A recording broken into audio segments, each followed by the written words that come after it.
हे आहे ओव्याचे झाड. याला फक्त पानं असतात.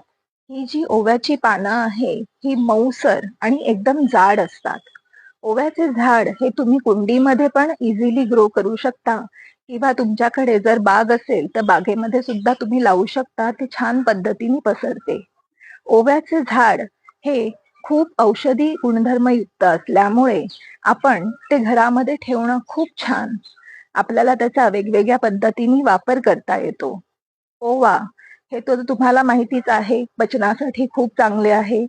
पण ही ओव्याची जी पानं आहे ह्याचा ताजा ताजा रस तुम्ही रोज 1 चमचा जरी घेतला तरी सुद्धा तुमची पोटफुगी, पोटदुखी, गॅसेस, अपचन, ऍसिडिटी हे कमी होते. शिवाय ओव्याच्या पानांचा रस घेतल्याने सर्दी, खोकला याच्यामध्ये देखील आराम मिळतो. ओव्याच्या पानांचा रस मधामध्ये मिसळून घेतला असता कितीही खोकला जास्ती असो तो कमी होतो. त्यानंतर थायमॉल नावाचा घटक ओव्यामध्ये असल्यामुळे तुमची रोगप्रतिकार शक्ती देखील वाढते. अँटीऑक्सिडंट म्हणून ओव्याचे झाड हे काम करते. तसेच अँटीसेप्टिक या गुणामुळे सुद्धा शरीरामध्ये जर काही इंटरनल जखमा असतील तर त्या सुद्धा या झाडामुळे भरून निघतात. ओव्याचे झाड हे अतिशय औषधी गुणधर्मांनी युक्त असे आहे. दम्याच्या आजारामध्ये सुद्धा ओवा हा खूप छान काम करतो.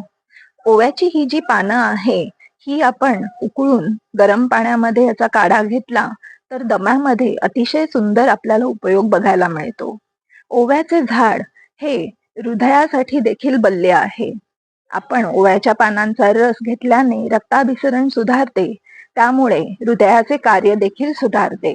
तसेच त्वचा आणि केसांसाठी देखील ओव्याच्या पानांचा रस हा अतिशय गुणकारी आहे. असे हे बहुगुणकारी झाड आपण नेहमी सगळ्यांनी घरात ठेवावे. कुंडीमध्ये देखील येते, इव्हन बागेमध्ये सुद्धा तुम्ही इझिली ग्रो करू शकता. नक्की लावा. अधिक माहितीसाठी संपर्क साधू शकता. आयुर्टच Ayurvedic clinic and Panchakarma centre, Pune.